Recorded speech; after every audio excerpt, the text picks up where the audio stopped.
नमस्कार दोस्तों, RG life line classes में आपका स्वागत और अभिनंदन है।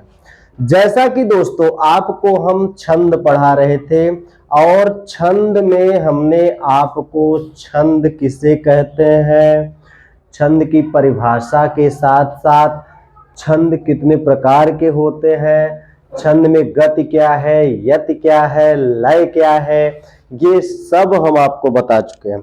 और साथ ही साथ छंद में जो मात्रा लगती है दोस्तों, उस मात्रा को भी हम आपको एक एक वर्ड के बारे में बताए थे कि कौन सी मात्रा किसमें लगेगी। और इसके अलावा छंद में गढ़ भी होता है। गढ़ किसे कहते हैं वो भी आपको बताए थे, और गढ़ कितने हैं वो भी आपको बताए थे। जैसे 8 गढ़ है, यगढ़ मगढ़ तगढ़ जगढ़ जो भी है आपको हम बता चुके हैं।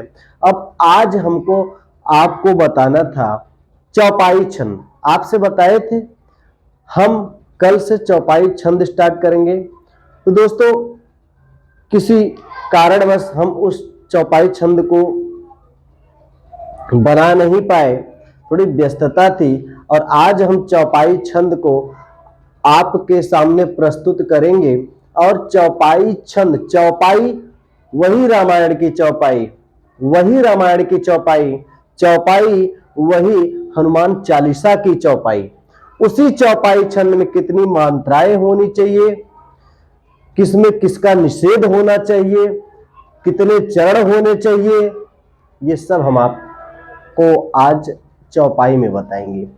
दोस्तों ज्यादा समय ना लेते हुए आपका आज हम आपको सबसे पहले चौपाई छंद बताएंगे।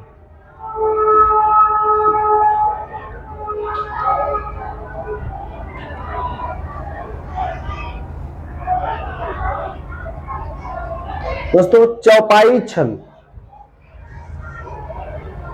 इसमें दोस्तों चौपाई किस प्रकार का छंद है, चौपाई में मात्रा कितनी होती है, चौपाई में चरण कितने होते हैं, मैं आपको एक एक लाइन करके बताऊंगा और आप उसको देख करके अपनी कॉपी में नोट कर लीजिएगा और आपको पहली बार में ही याद भी हो जाएगा। दोस्तों जैसे आपसे पूछा जाए चौपाई सममात्रिक छंद है, अर्ध सममात्रिक छंद है, तो सीधी सी बात है चौपाई सममात्रिक छंद है। आप पहले लाइन में लिखेंगे यह सममात्रिक छंद है,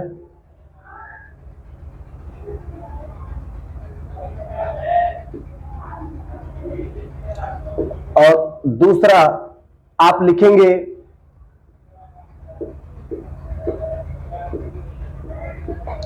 इसमें 4 चरण होते हैं। दोस्तों जैसा कि आपको पता हो, हम सममात्रिक छंद जब पढ़ाए थे, जैसे मात्रिक छंद जो होता है उसमें हम आपको बताए थे एक सममात्रिक होता है, एक अर्धसम होता है और एक विषम मात्रिक होता है। हम आपको बताए थे जो सममात्रिक छंद होता है, सममात्रिक छंद में 4 चरण होते हैं। तो चौपाई किस प्रकार का छंद है दोस्तों, सममात्रिक है ना, सममात्रिक है तो इसमें 4 चरण होना स्वाभाविक है। अब इसके बाद तीसरी लाइन में हम लिखेंगे इसके प्रत्येक चरण में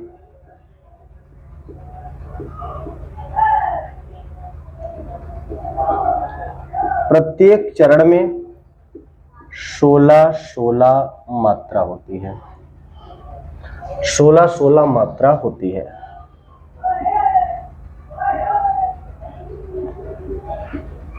अब दोस्तों प्रत्येक चरण में 16 मात्रा, तो चरण कितने हैं 4। तो आप चौथी लाइन में लिख सकते हैं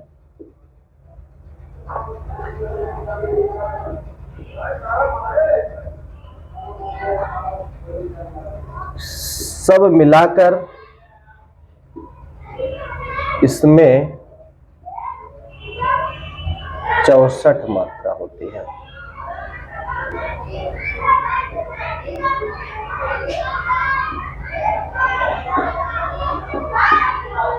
इसके बाद दोस्तों पांचवी लाइन आप देखेंगे।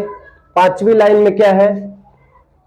पहली लाइन में हमने आपको बताया सममात्रिक छंद, दूसरे में 4 चरण, तीसरे में प्रत्येक चरण में 16-16, सब मिलाकर कितनी मात्रा? 64 मात्रा। सब मिलाकर 64 मात्रा। अब दोस्तों इसके बाद क्या है? इसके बाद दोस्तों जैसे है तो चौपाई ना, तो 64 मात्रा है, लेकिन इसमें एक बात और है। इसमें चरणों के अंत में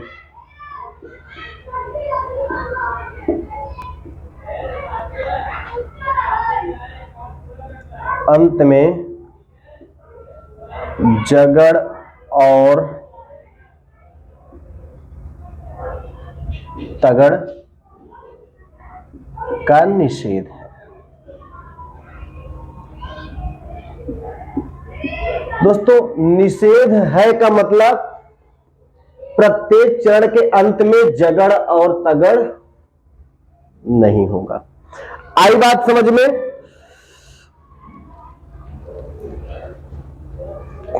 एक बात और है दोस्तों,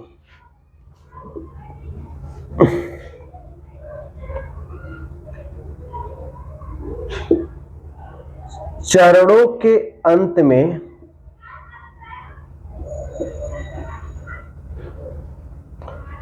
दो गुरु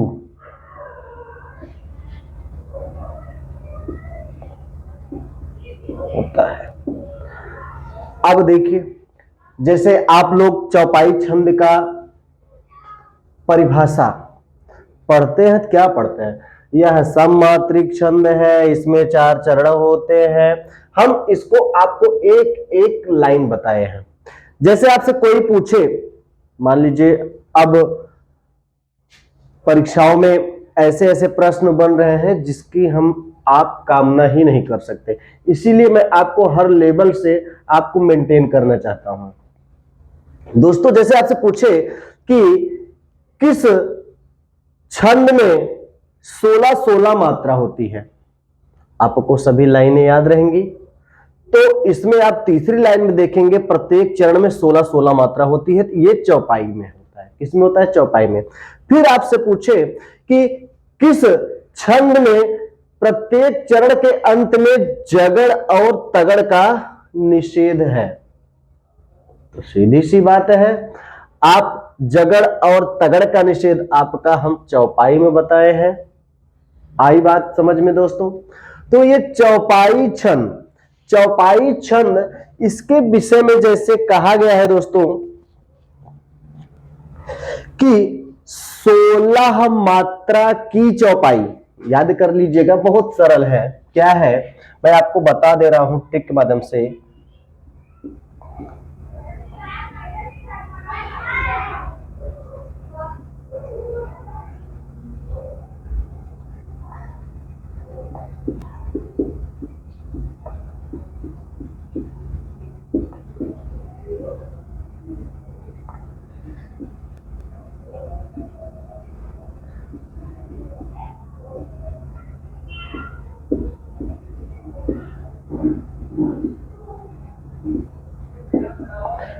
क्या है दोस्तों? 16 मात्रा की चौपाई, जगड़ तगड़ अंते ना भाई। अब आप देखेंगे इसी 2 लाइन में आपकी ये सब सारी बातें आ गई कि 16 मात्रा की चौपाई, जगड़ तगड़ अंते ना भाई। क्या? राम सिया राम, सिया राम जय जय राम। तो दोस्तों ये चौपाई छंद आप चाहे ऐसे पढ़ लीजिएगा, आप चाहे इस 2 लाइन को पढ़ लीजिएगा, बस इसमें आपकी ये पूरी परिभाषा है। और बाकी ये जो परिभाषा आपको हम दिखाए हैं, जैसे आपको समझ में आए वैसे पढ़ लीजिएगा। अब हम चलते हैं चौपाई छंद के उदाहरण की तरफ। उदाहरण में हम एक हनुमान चालीसा लिखते हैं दोस्तों, देखिएगा।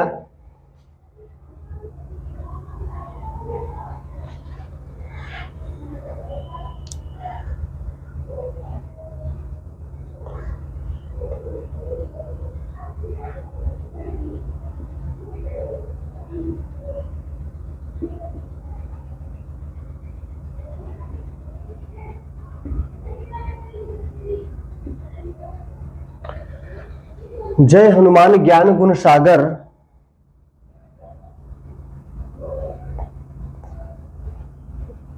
जय कपीस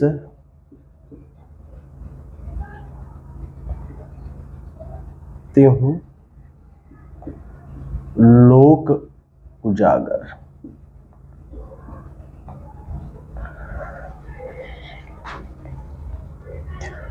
रामदूत अतुलित बलधामा,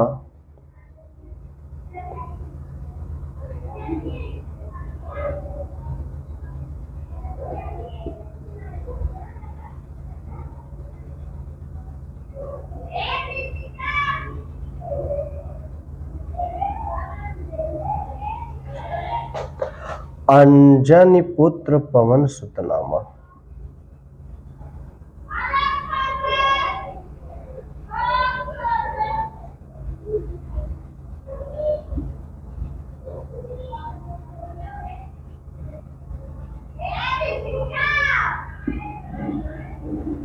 आप देखेंगे दोस्तों, हम यहाँ पर जो लिखे हैं ये आपका उदाहरण के तौर पर जो चौपाई लिखे हैं हनुमान चालीसा की, हम इसकी मात्रा लगाएंगे, लेकिन इसको आपको पढ़ने का तरीका हम बता रहे हैं कि हम इसको पढ़ेंगे कैसे।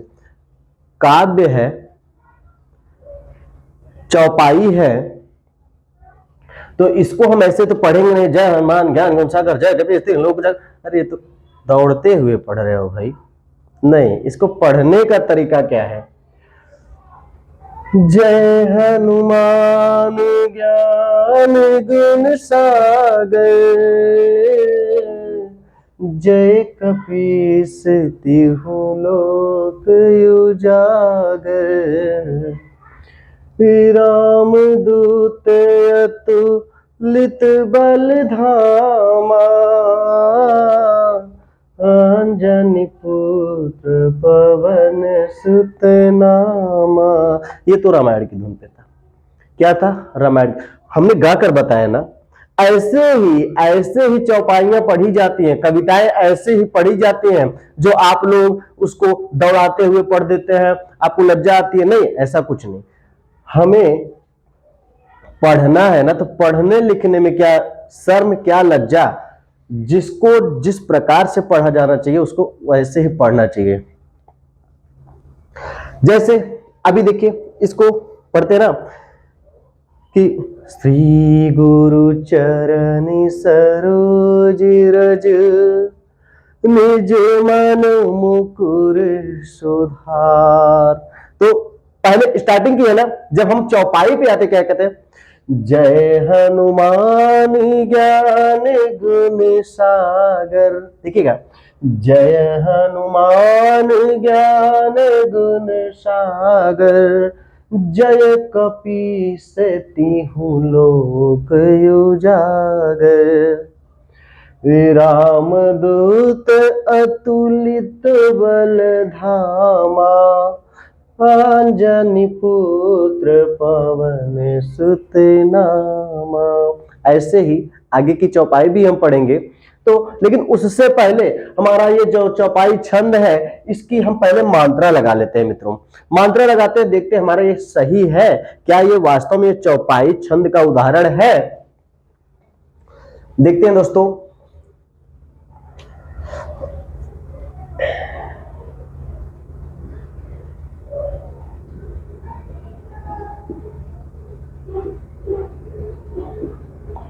गुण सागर,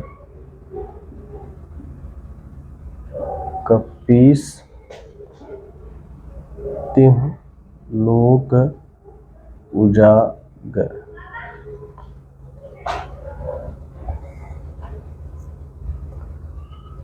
रामदूत अतुलित बलधामा, अंजनी पुत्र पवन सुत नामा।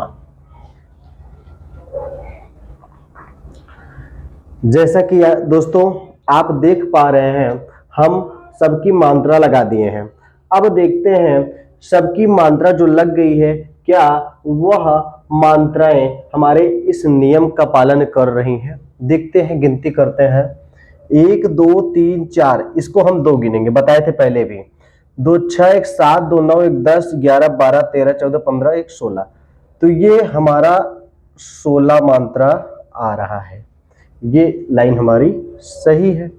अब यहां पर हम देखते हैं 2 3 2 5 6 7 8 2 10 11 12 2 14 2 16, ये भी हमारी लाइन सही है।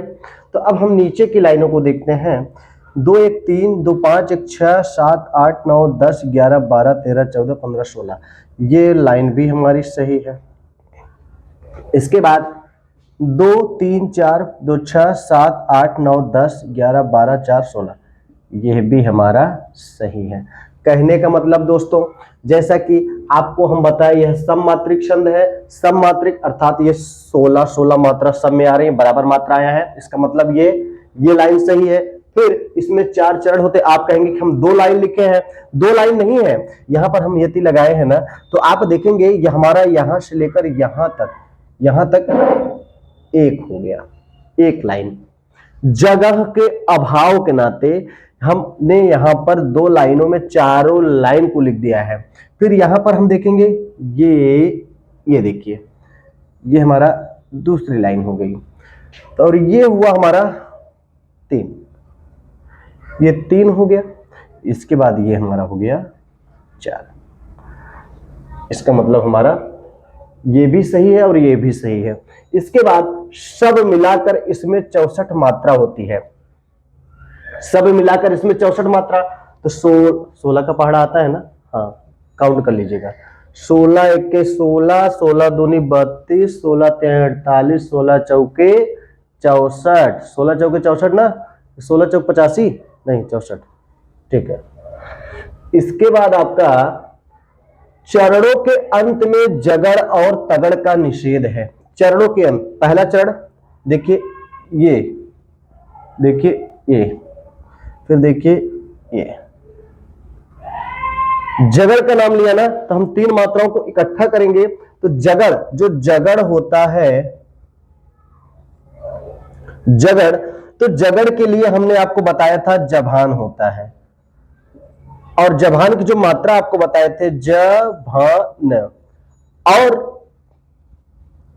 तगड़, तगड़ का होता है ताराज, ताराज।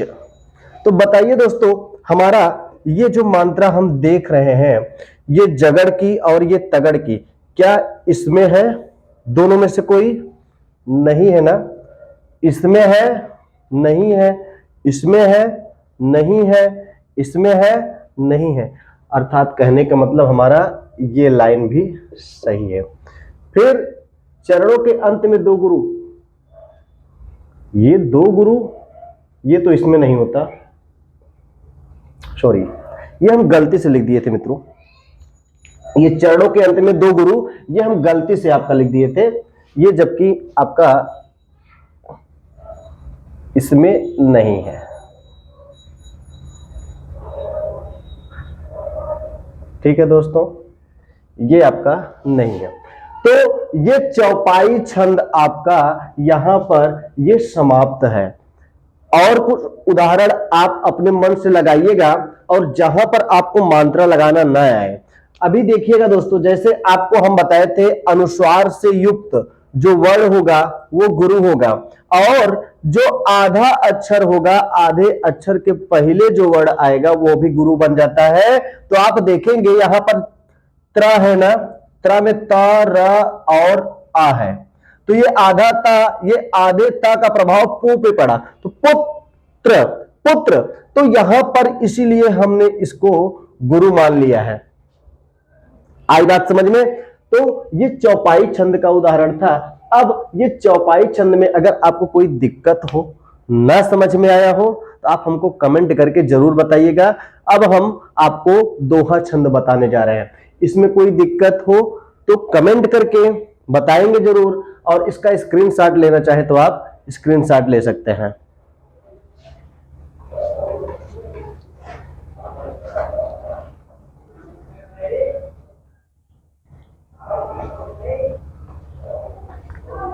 चलिए दोस्तों, अब ये हम इरेज कर देते हैं।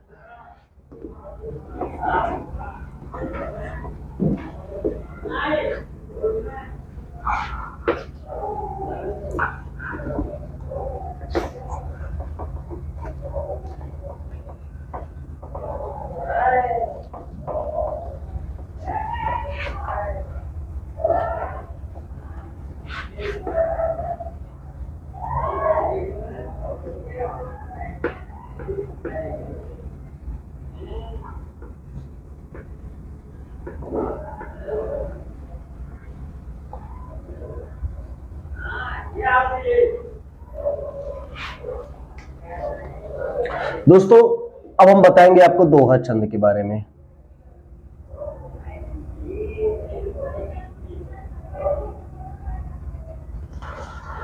जैसा कि दोहा छंद में आपको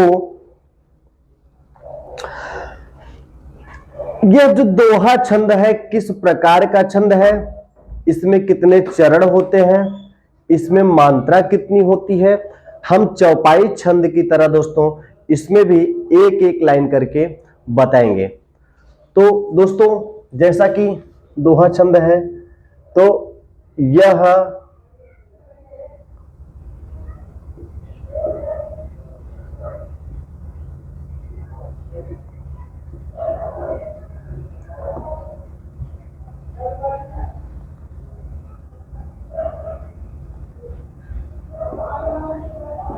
अर्धसमात्रिक छंद है।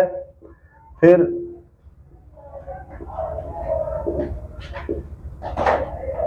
इसमें 4 चरण होते हैं।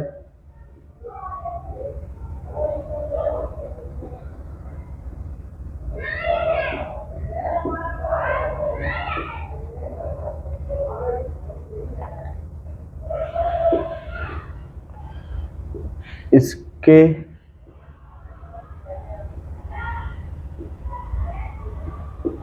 पहले और तीसरे चरण में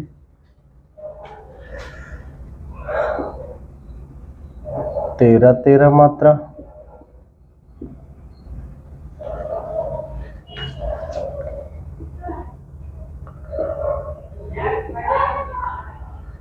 दूसरे और चौथे चरण में 11 मात्रा। दोस्तों, अब इसमें जब हम सभी मात्राओं को मिला देंगे तो कितनी मात्रा बन जाएगी? तो 13 दूनी 26, 11 दूनी 22। जब हम इसको जोड़ लेंगे तो सब मिलाकर 48 मात्रा हो जाएगी।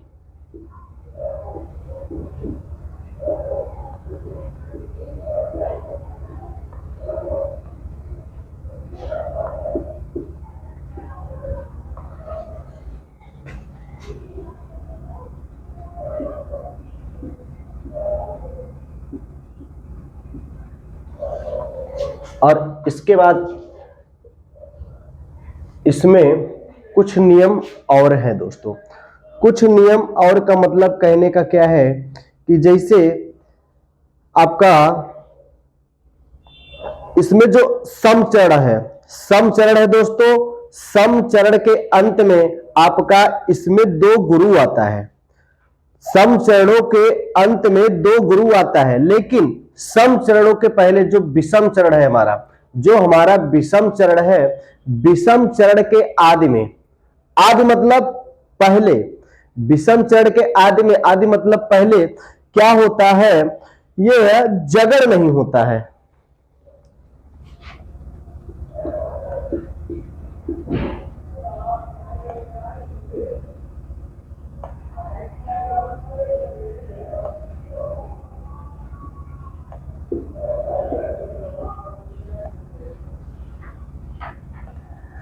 जगड़ जैसा कि आपका यही है,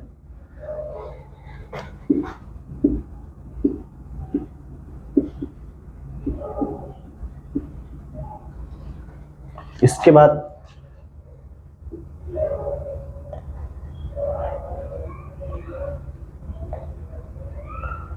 सम चरणों के अंत में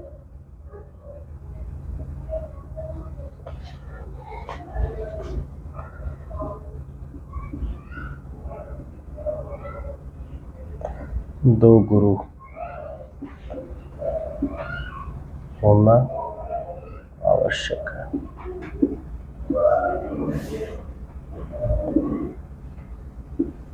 आई बात समझ में दोस्तों? जैसा कि आपको बताया गया,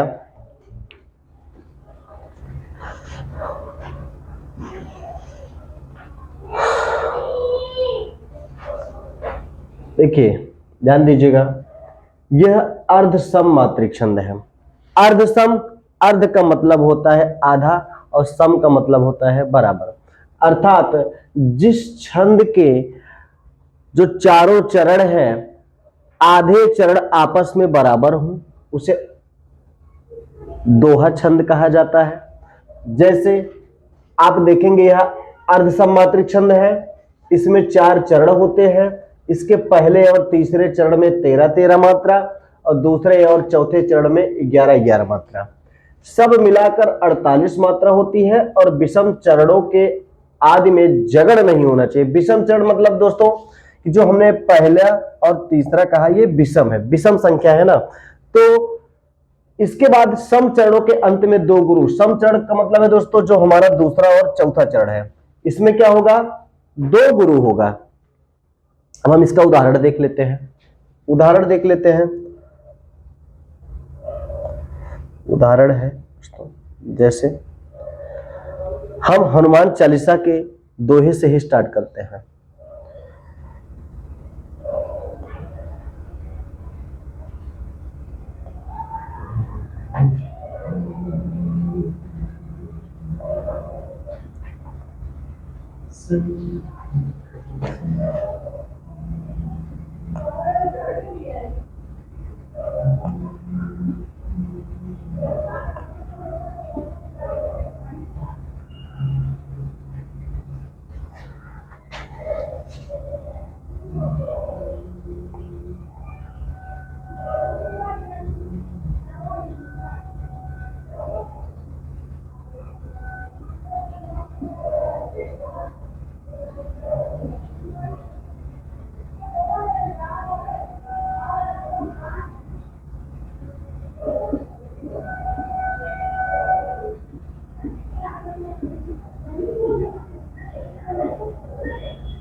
दोस्तों हनुमान चालीसा में जब लास्ट में आप पढ़ेंगे कि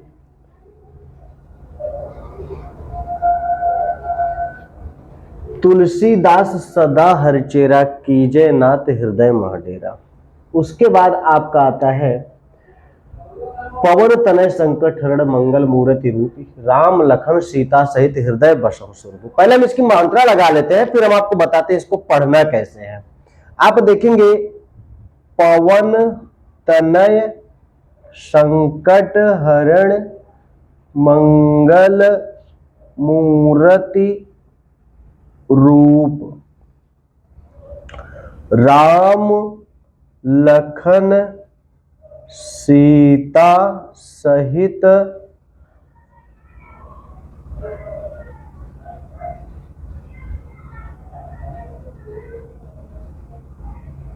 हृदय बसहु सुरभूप।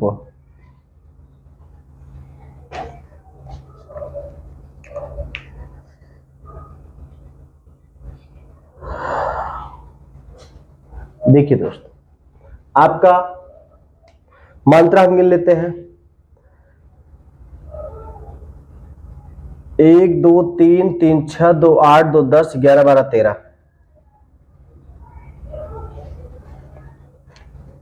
2 2 4 2 6 7 8 2 10 1 11 2 1 3 3 6 4 10 3 13 इधर 3 3 6 2 8 3 11। अब आप देख पा रहे हैं ये आपका पहला चरण है, ये आपका दूसरा चरण है, ये आपका तीसरा चरण है और ये आपका चौथा चरण है।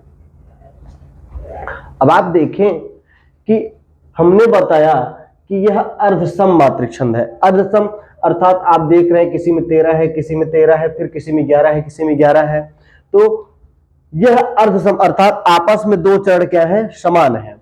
फिर आपने देखा इसमें 4 चरण होते हैं, 1 2 3 4, ये भी सही है। फिर पहले और तीसरे चरण में 13-13 मात्रा, पहला चरण ये है, तीसरा ये है, तो ये 13-13 है कि नहीं। फिर उन्होंने कहा कि दूसरे और चौथे चरण में 11-11 मात्रा, दूसरे और चौथे चरण में देखिए 11-11 मात्रा है कि नहीं।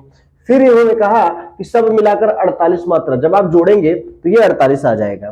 तो हम जोड़कर देख लेते हैं, जैसे कि 13 13 11 11, 13 दूनी 26, 1 27, 10 37, 1 38, 10 48, ये भी हमारा सही है।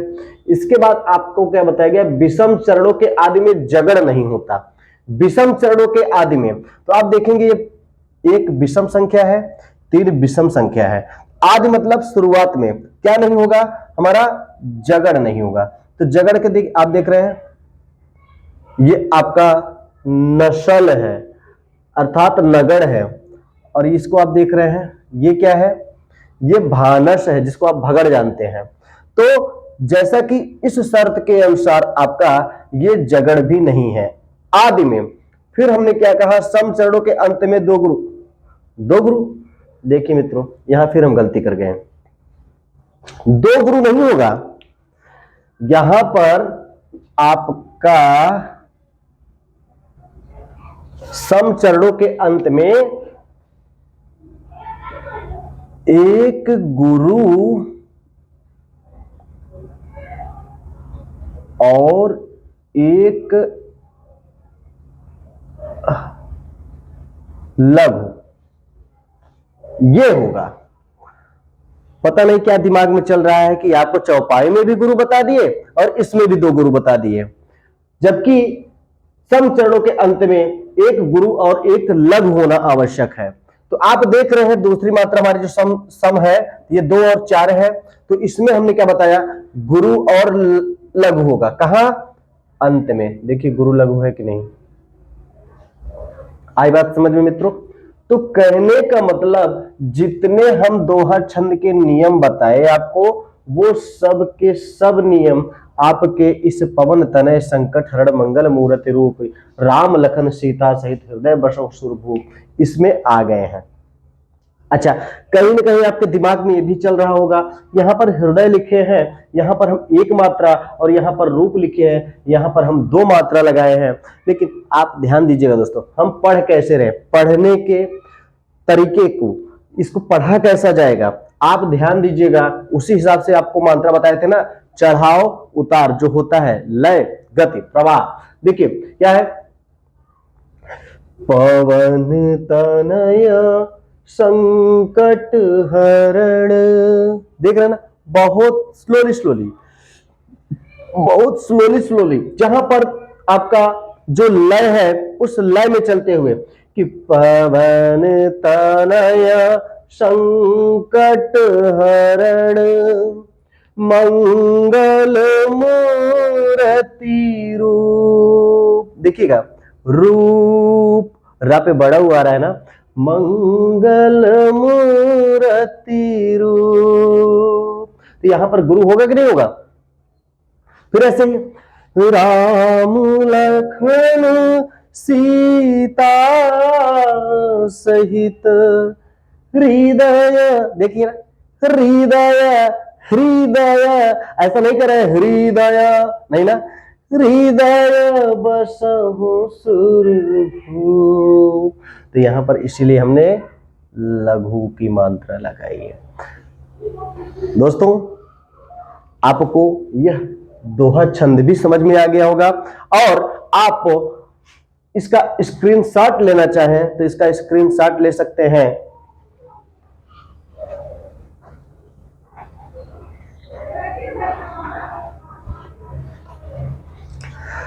चलिए तो दोस्तों इस दोहे छंद के साथ ही हम अपनी वाणी को विराम देते हैं। लेकिन हाँ, विराम देने से पहले आपसे बस यही गुजारिश है, यही विनती है कि अगर हमारे द्वारा बताए गए इस वीडियो को आपको पसंद आया हो, हमारे द्वारा बताया गया यह वीडियो आपको पसंद आया हो, तो आप हमें ज्यादा से ज्यादा लाइक करके, और इसमें कोई दिक्कत हो, परेशानी हो तो कमेंट के माध्यम से बता सकते हैं। लेकिन आप हमारे चैनल पर नए हैं तो हमारे चैनल को सब्सक्राइब करके उस बेल आइकन को दबा दीजिएगा, ताकि हमारे द्वारा दी गई सभी नोटिफिकेशन, सभी परीक्षा से संबंधित जानकारियां आप तक पहुंचती रहे। और हमारे वीडियो को लाइक करना न भूलिएगा और साथ ही शेयर भी कर दीजिएगा, ताकि आपके माध्यम से आपके सगे संबंधी, मित्र, जो कोई भी है, सबको इस वीडियो का फायदा मिल सके। इसी के साथ हम अपनी वाणी को विराम देते हैं मित्रों। धन्यवाद।